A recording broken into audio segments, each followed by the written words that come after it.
Morning mga kapamilya, kapuso at kapatid. Dito na po tayo ngayon sa Bridco Port mga kapatid, no? Kayo. Ayan, oh. Puno naman kami mga kayo, no? Pa-depart na kami mga kayo. Clearance lang sa Coast Guard yung kulang mga kayo, no? At duty ngayon natin mga kayo. So, ngayon pa lang tayo maka-video-video mga kayo, no?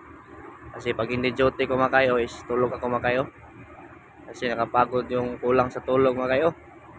So ito po yung kalagayan dito sa pantalan nila mga kayo, no? Sa Bridco Porto mga kayo. At malapit na rin tong napuno yung ano mga kayo, no?